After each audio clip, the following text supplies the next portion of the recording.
우리 교회는 장로교 신학과 장로교 정치라 그러면 우리는 세속 정치만 생각하지만 교회도 정치가 있습니다. 이 정치라는 말은 바르게 다스린다라는 말이죠. 교회는 다스려져야 되는 공동체입니다. 이 장로교 정치에 따라서 우리 교회는 유아 세례를 시행합니다. 침례교 같은 경우에는 유아 세례를 하지 않죠. 유아 세례는 부모와 맺은 언약이 자녀에게도 계승된다고 하는 믿음에 근거한 것입니다. 오늘 본문이 이것을 가르쳐 주죠.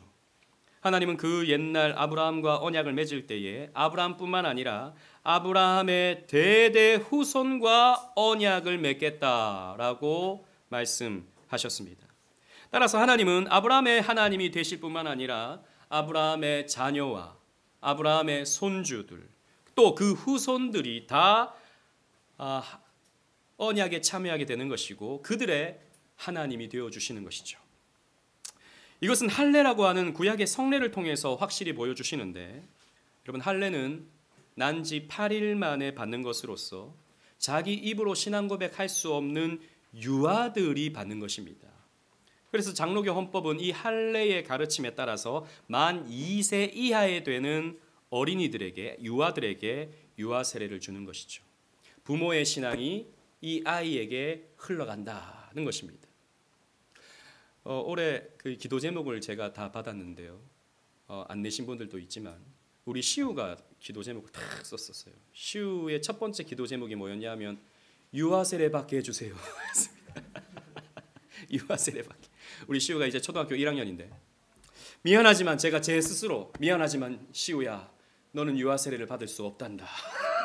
왜요? 만 2세가 넘었기 때문입니다. 이제 시우는 15살이 되면 이제 자신의 인격으로 신앙 고백할 수 있는 나이가 되었다라고 보고 그때 이제 세례 문답을 하고 교회에서 세례를 받죠. 제가 생각할 때는 아마 그 유아 세례를 받는 그 모습이 참 좋아 보였던 것 같아요. 축하받고 축복받는 이 모습이 너무 좋아 보였던 것 같아요. 또 선물도 받으니까 더 좋아 보였던 것 같아요. 그래서 유아 세례 받았으면 하더라고요. 근데 제가 어린이 신앙교육 때 설명을 했습니다. 너는 15살에 목사님이 물을 이만큼 부어가지고 너에게 부어주마.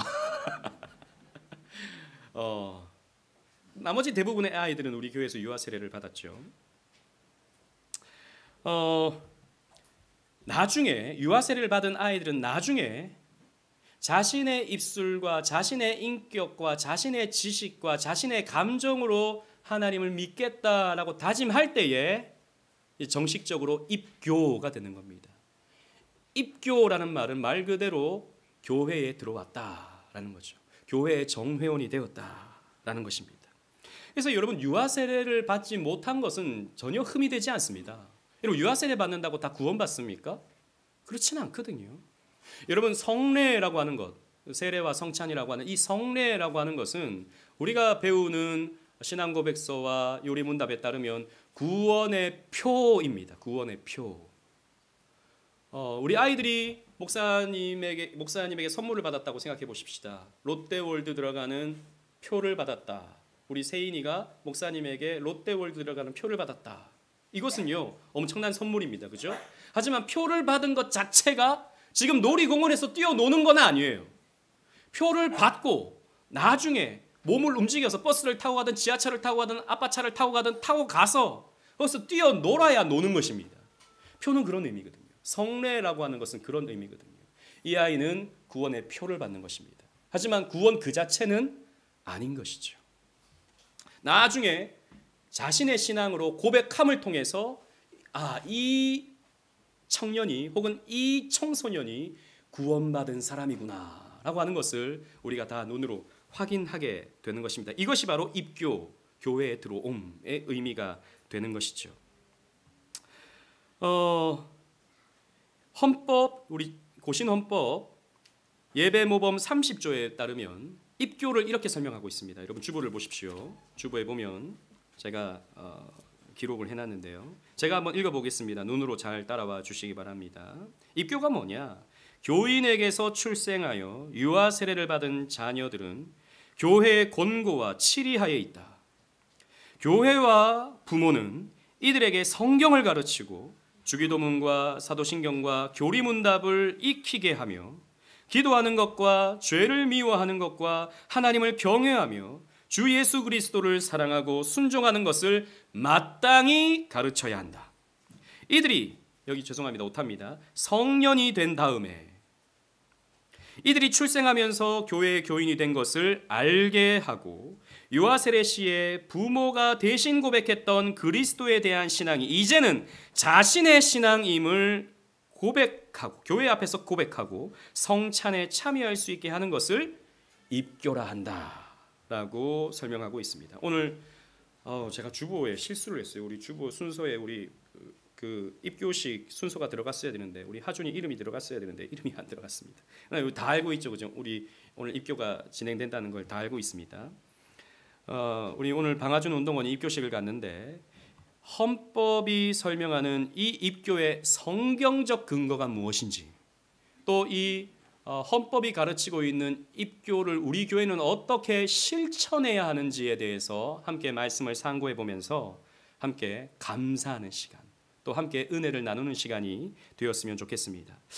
먼저 7절, 8절 말씀을 우리 다 같이 읽겠습니다. 본문 7절을 제가 읽고 8절을 다 같이 읽겠습니다. 내가 내 언약을 나와 너 및 내 대대 후손 사이에 세워서 영원한 언약을 삼고 너와 내 후손의 하나님이 되리라. 시작.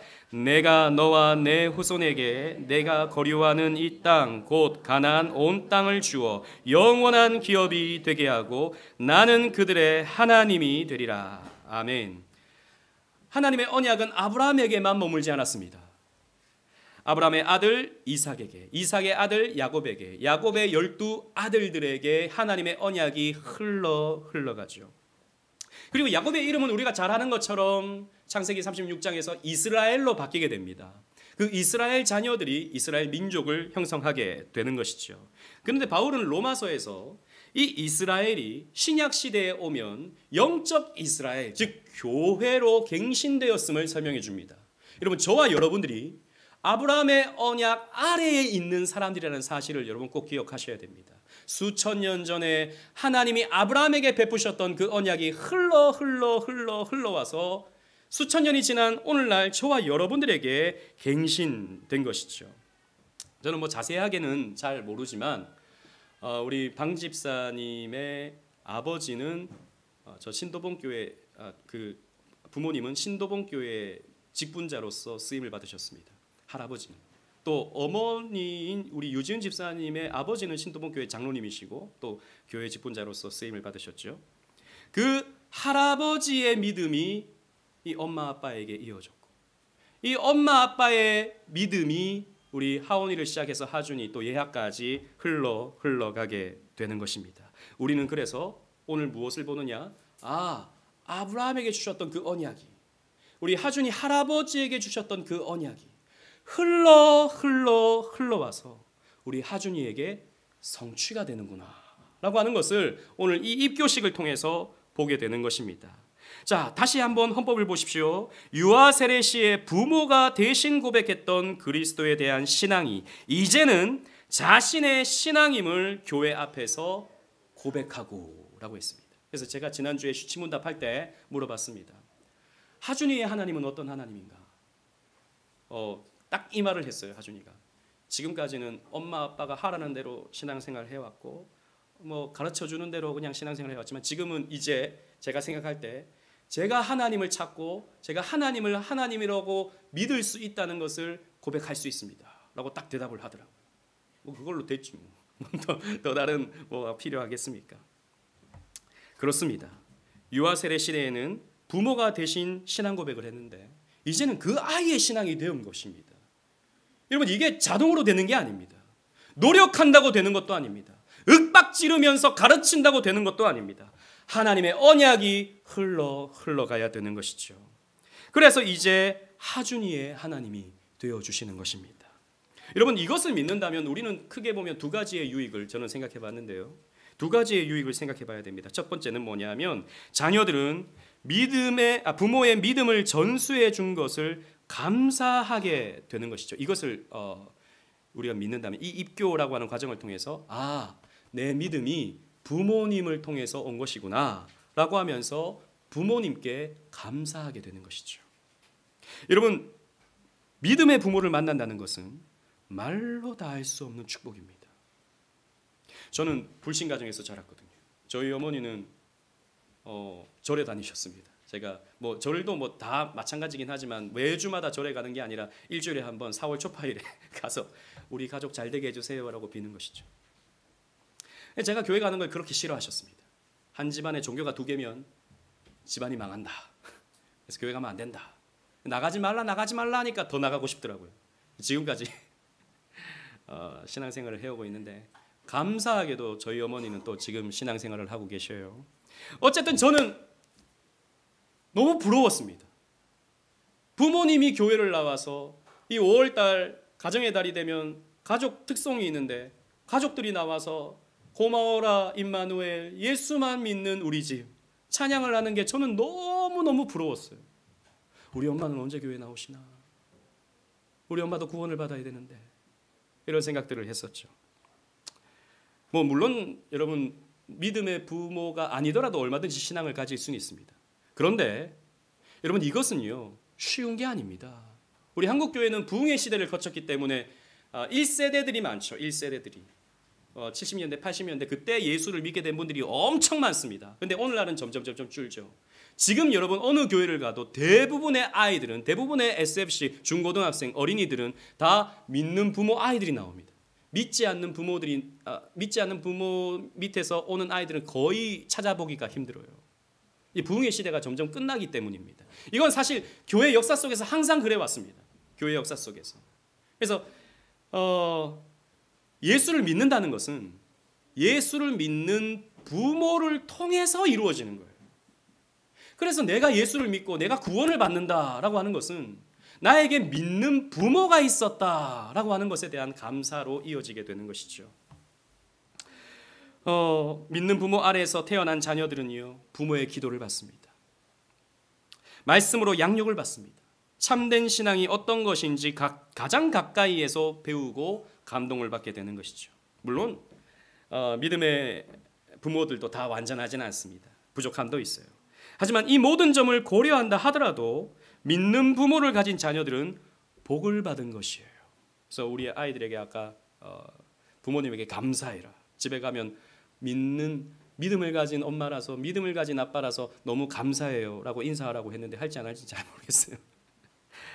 그리고 어떤 유익이 있습니까? 두 번째로 하나님의 언약을 믿는 부모들은 비록 자녀들의 장래를 알지 못할지라도 그 언약을 믿고 안심할 수 있다라는 것이죠. 여러분 많은 경우에 그렇습니다. 믿는 부모들은 자녀들의 장래, 저들의 신앙을 놓고 염려합니다. 저도 염려가 돼요. 우리 교회 아이들이 과연 앞으로도 계속해서 신앙을 지키고 살아갈 수 있을 것인가에 대한 염려가 있습니다. 또 우리 가정적으로도 그렇죠. 많은 분들이 자녀의 구원을 걱정합니다. 많은 경우에 어느 정도 자랄 때까지는 교회 따라 나오다가 이제 청년이 되고 또 이제 분가하게 되면서 교회를 나오지 않는 경우들이 많아지기 때문입니다. 그래서 우리 자녀들이 언제 교회 다시 나올지, 언제 신앙을 회복하게 될지 명확하게 알 수 없죠. 그래서 우리는 두려움을 갖는 것입니다. 그러나 여러분 명확한 것이 있습니다.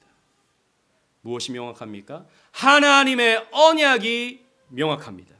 아까 읽었던 말씀에서 뭐라고 말씀하셨죠? 하나님이 이렇게 말씀하셨습니다. 너와 너의 후손의 하나님이 되리라 라고 하나님이 약속해 주셨습니다. 여러분 이것은 내가 어떻게 자녀를 믿음으로 키울지 염려하는 것보다 더 중요한 것입니다.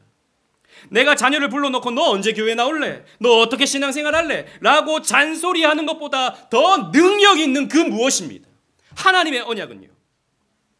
이 약속을 주신 자비하신 하나님을 신뢰함으로 우리는요 소망을 얻을 수 있는 것입니다.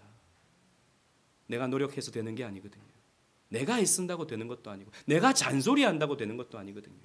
하나님의 언약이 우리 자녀들에게 흘러가게 해주시옵소서. 아브라함의 하나님, 이삭의 하나님, 야곱의 하나님, 내 조부의 하나님, 내 부모님의 하나님, 나의 하나님, 이 아이에게 주님의 언약이 흘러가게 해주시옵소서라고 기도할 때 반드시 그 기도의 응답은 이루어진다라는 것입니다.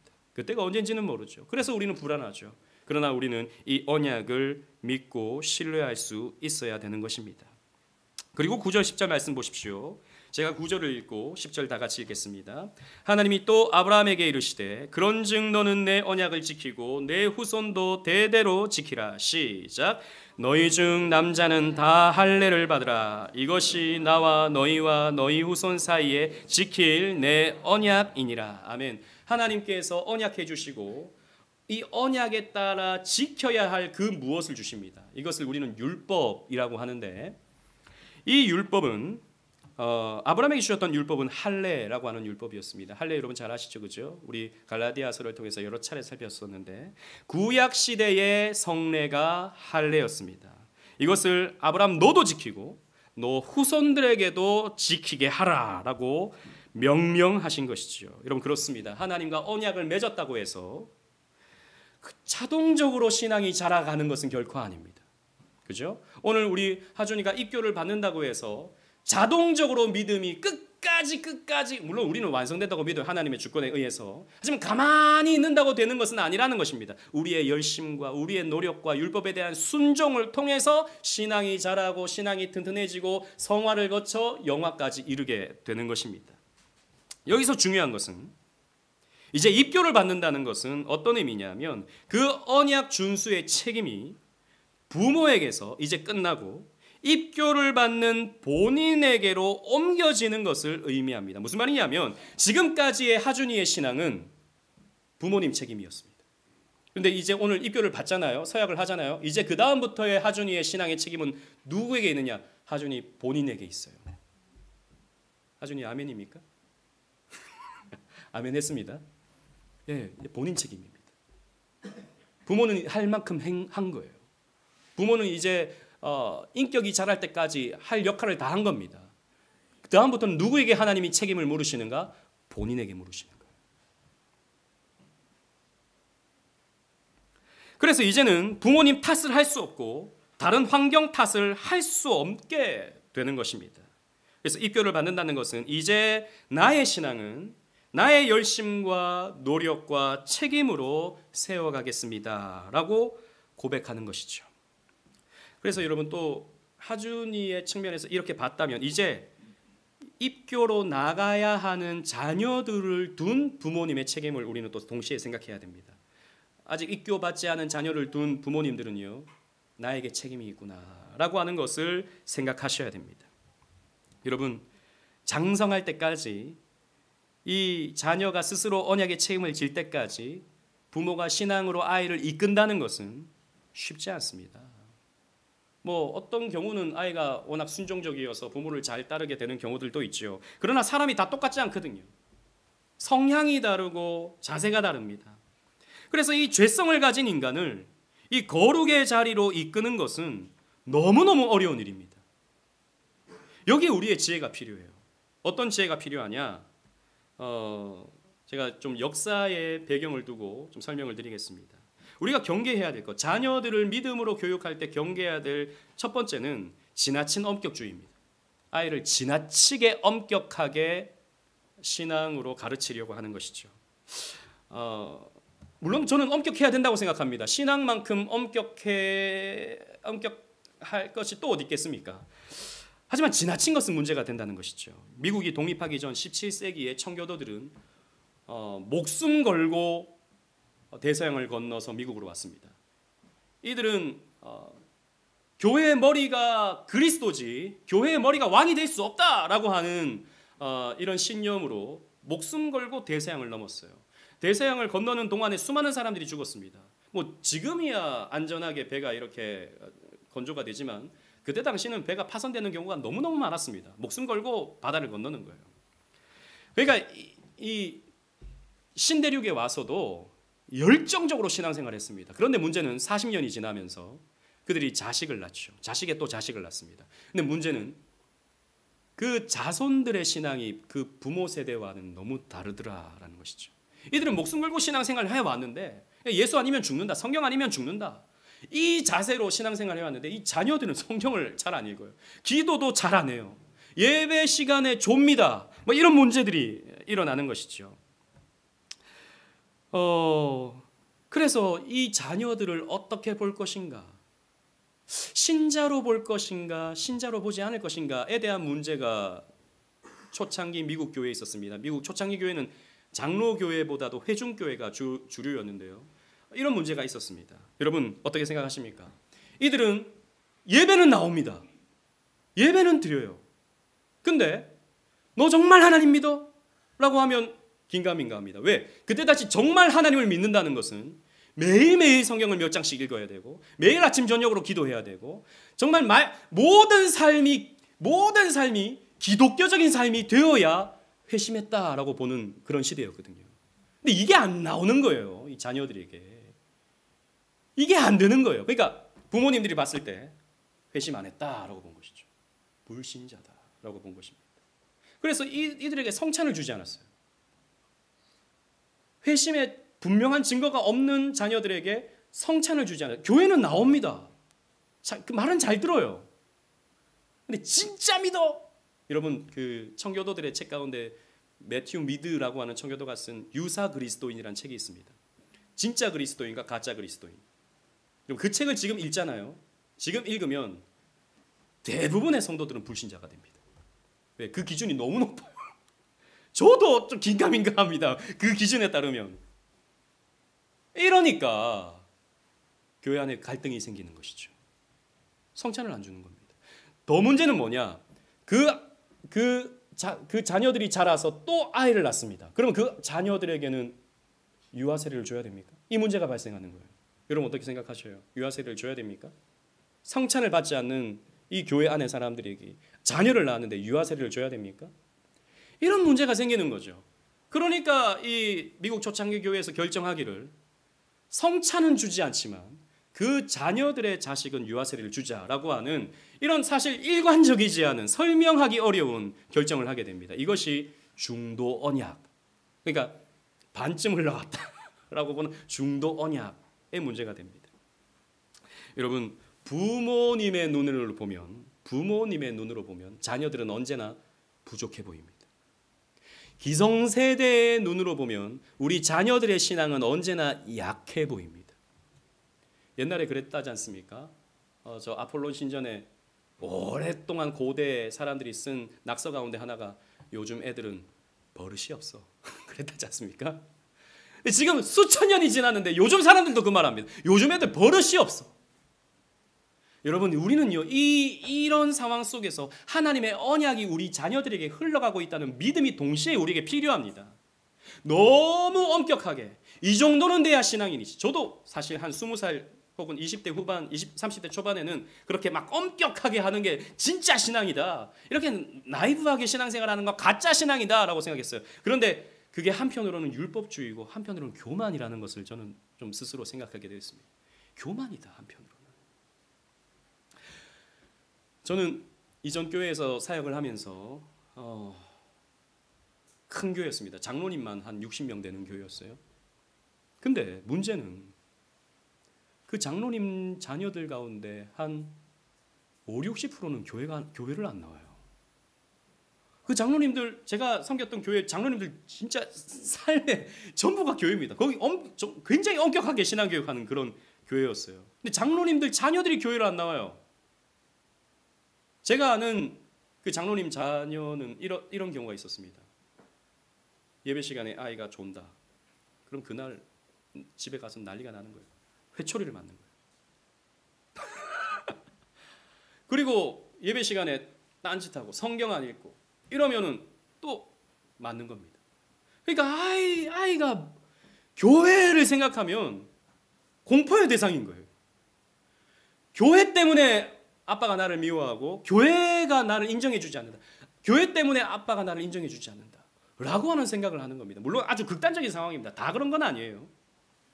저는 그 부모님은 아이를 엄격하게 신앙교육해야 된다라고 생각하는 그 생각 때문에 그렇게 했다고 생각합니다.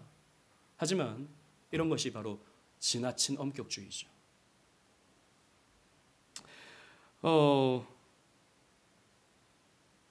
여러분 골로새서 3장 21절의 말씀을 우리는 기억해야 됩니다. 다 같이 한번 읽어보겠습니다. 시작. 아비들아 너희 자녀를 노엽게 하지 말지니 낙심할까 함이라. 아멘. 우리 자녀들을 노엽게 하지 말아야 됩니다. 신앙으로 훈육하되 노엽게 하지는 말아야 됩니다. 낙심할까? 우리는 조심하면서 아이들을 신앙으로 양육해야 되는 것이죠. 반대로 또 둘째로 우리는 또 다른 한 극단을 생각해 봐야 됩니다. 지나친 관용주의입니다. 그냥 알아서 하라는 것이죠. 네 신앙은 네가 알아서 하는 거야 라고 아이를 그냥 내버려 두는 겁니다. 혹은 하나님이 알아서 하시겠지라고 하고 내버려 두는 겁니다. 여러분, 앞에서 제가 말씀드렸지만 부모는 아이를 창조하는 데 하나님을 대신하고 아이를 기르는 데 하나님을 대신합니다. 그죠? 근데 아이를 믿음으로 기르지 않는 것은 그 부모에게 있어서 직무유기인 것입니다. 그렇게 할 수 없는 것이죠. 앞에서 언급한 미국의 이야기를 좀 더 여러분들에게 설명하고 싶습니다. 이 중도 언약을 결정했던 회중파 청교도들은 그때로부터 약 40년이 또 지납니다. 1704년경 이렇게 성찬받지 못하는 교인들이 점점 늘어나니까 이 솔로몬 스토다드 목사님이라고 계셨습니다. 이분은 조나단 에드워즈 목사님의 할아버지였어요. 외할아버지였어요. 이분이 곰곰이 생각해 보니까 이러다가 성찬 아무도 못 받겠다는 생각을 하게 된 거예요. 그래서 성찬을 받는 것이 은혜의 방편인데, 은혜를 받는 수단인데 이들에게 성찬을 줘서 은혜를 받게 해야 되지 않겠느냐, 그래야 회심의 어떤 증거들이 나타나지 않겠느냐라고 설명하면서 이 성찬의 문을 활짝 열었습니다. 누구나 교회 오면 성찬 받을 수 있게 만들었던 것입니다. 이것이 바로 스토다드주의입니다. 저는 한편으로는 어느 정도는 이 스토다드 목사님의 의도는 좋은 면이 있다고 생각합니다. 은혜의 방편이기 때문에. 하지만 문제는 너무 문을 열어버린 것이죠. 교회만 나오면 무조건 성찬을 준 것이죠. 이렇게 되면서 교회가 어떻게 돼버렸습니까? 교회의 성찬을 아무나 받게 되면서 교회의 영적인 질이 점점 이제 떨어지게 된 것이죠. 교회의 거룩성이 훼손되고 만 것입니다.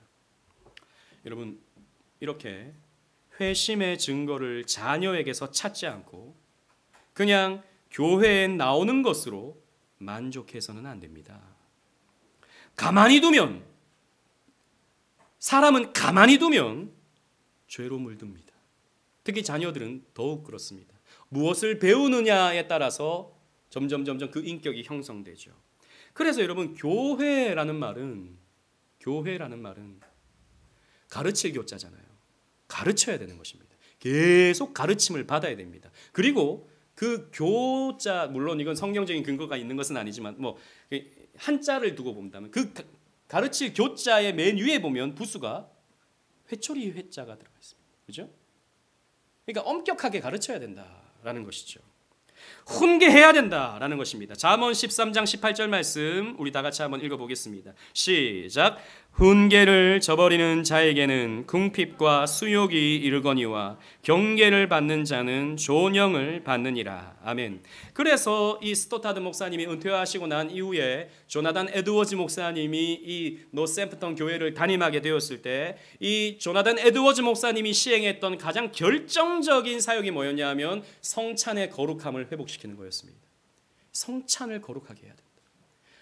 물론 너무 엄격하게 해서는 안 되지만 적어도 믿음의 고백을 하는 사람에게 성찬이 주어져야 된다라고 하는 것을 이렇게 목회에 적용했던 것입니다. 그래서 사실 갈등도 많이 일어났습니다. 성찬 받던 사람들에게 성찬을 갑자기 안 주니까 막 분노가 막 일어나고 나를 무시하냐 뭐 이런 문제들이 생기게 되었던 것이죠. 하지만 자신의 죄를 돌아보게 함으로써 자신의 신앙의 상태를 점검하게 함으로써 그 교회가 어떻게 되었느냐, 나중에 미국 제1차 대각성 운동의 핵심적인 역할을 하는 그런 교회로 성장하게 된 것이죠. 부흥으로 이어지게 되더라라는 것입니다. 여러분, 교회가 부흥하는 것은 여러 가지의, 건강하게 부흥하는 것은 여러 가지의 기준들이 있어야 되는데 교회의 치리가 바르게 세워지면 교회가 부흥하는 것입니다. 건강하게 부흥하는 것입니다. 그것을 우리는 1차 대각성 운동, 이 조나단 에드워즈의 사역을 통해서 배울 수 있게 되는 것입니다. 이것을 위해서 교회는 또한 교육을 필연적으로 가져가야 되죠. 여러분, 헌법을 다시 한번 보세요. 헌법을 보시면 크게 보면 세 문장으로 되어 있습니다. 교육의 주체가 누구인가? 교회의 교육 주체는 부모와 교회입니다. 첫 번째로 부모에게 있습니다.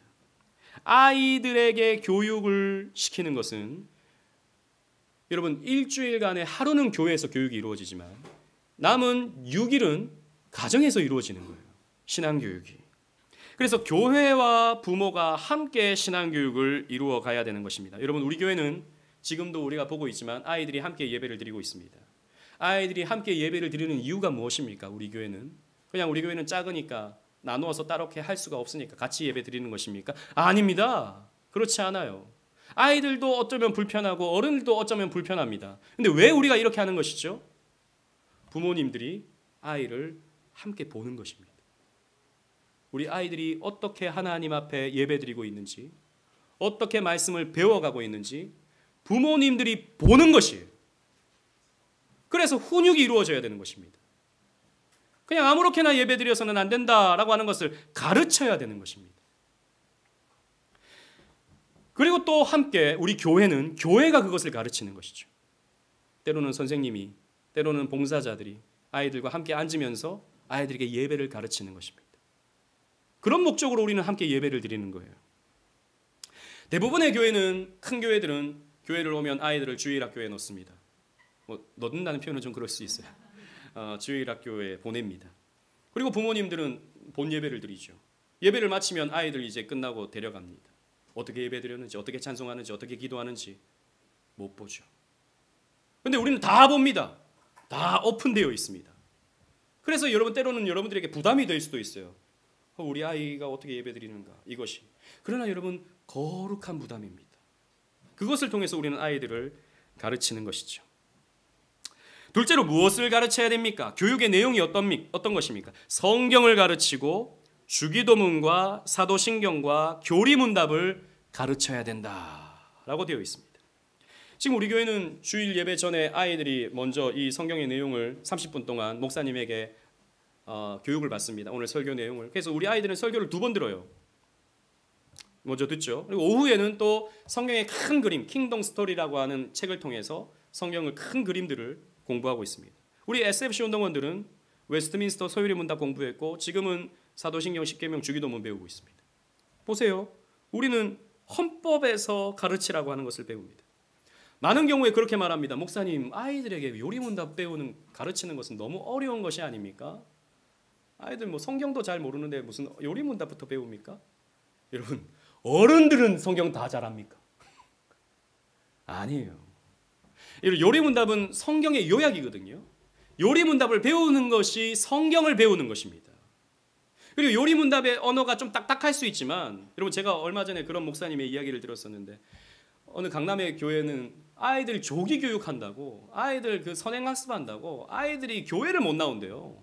막 공부하고 막 이렇게 한다고. 선행학습, 조기 교육, 뭐 필요하다면 필요한 것이고 해야 되면 해야 되는 것이죠. 근데 여러분, 신앙의 조기 교육은요, 믿음의 선행학습은요, 안 중요합니까?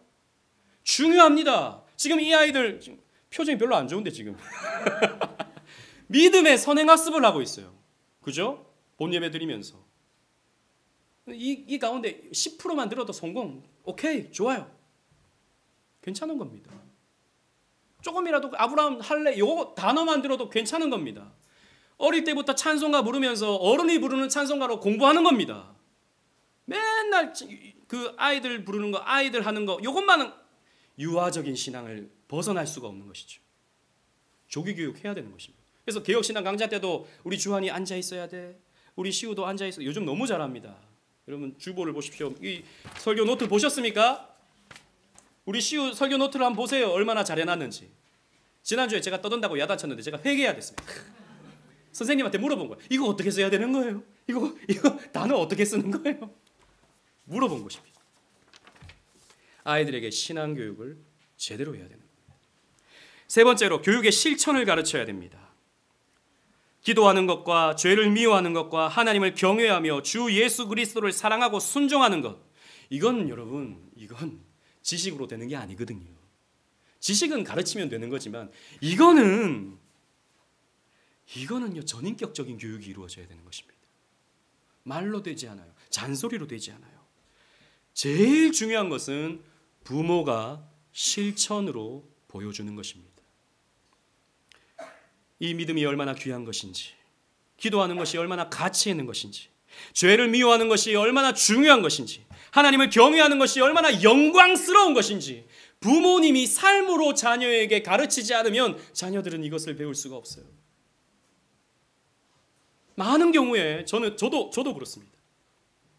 저도 아이들 숙제 안 하잖아요. 그럼 해야지. 밤새도록 밤 1시가 돼도 숙제하고 자. 그럽니다. 성경 안 읽은 거 내일부터 내야 돼. 다음 주부터 내야 돼. 왜 그것까지 너무 강요하면 또 애 막 힘들 것 같잖아요.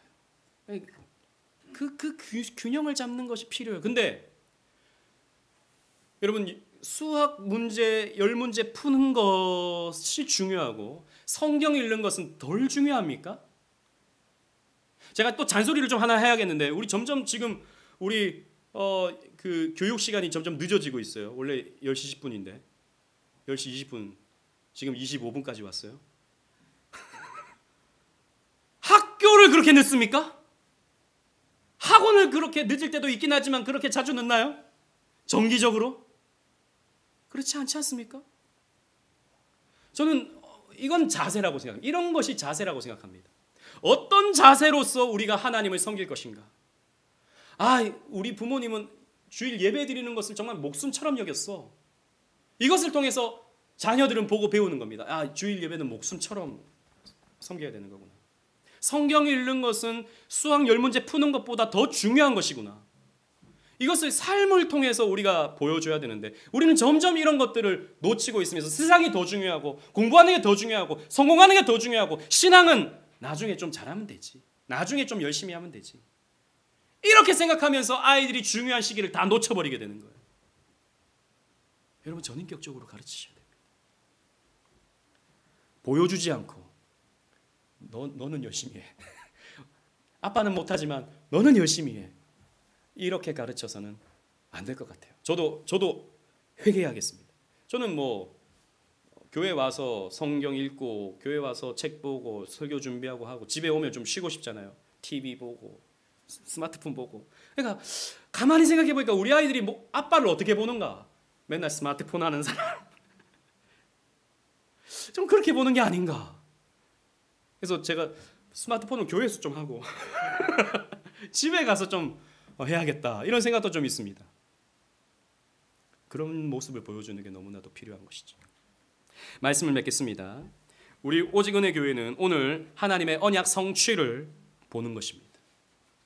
입교자를 통해서 하나님의 언약이 성취되었다는 것을 보는 것입니다. 여러분 감사하시기 바랍니다. 그냥 우리 방 집사님 가정에 좋은 일이 아니라 우리 교회의 기쁜 일입니다. 그리고 또 동시에 우리 모두가 책임감을 가지십시다. 입교를 받는 우리 하준이도 책임감을 가져야 되지만 우리 부모님들 또 믿음의 부모가 되는 우리 집사님들, 권사님들, 직분자들 믿음의 부모님들입니다. 우리 아이들이 잘 믿음으로 양육될 수 있도록 우리는 책임을 다해야 됩니다. 우리가 그 언약에 신실할 때 하나님의 뜻은 이루어질 것입니다. 하나님의 언약은 성취될 것입니다. 예수님은 이렇게 말씀하셨습니다. 나를 위하여 울지 말고 너희와 너희 자녀를 위하여 울라 라고 말씀하셨습니다. 여러분들의 자녀를 위해 눈물을 흘리는 그 눈물방울이 우리 자녀들의 신앙의 싹을 틔우는데 열매를 맺게 되는데 중요한 역할을 하게 될 것입니다. 하나님의 약속은 떨어지지 아니합니다. 하나님의 말씀은 시건치 아니합니다. 나는 너의 하나님이 될 뿐만 아니라 내 자손의 하나님도 될 것이다 라고 하는 이 언약이 이루어질 수 있도록 오늘 눈물을 흘리며 자녀들을 위해 기도하십시다. 그 울음을 그치지 마십시다. 주님의 언약이 우리의 기도를 통해서 성취될 것입니다. 이 은혜를 누리는 저와 여러분들 되시기를 주님 이름으로 축원합니다. 아멘.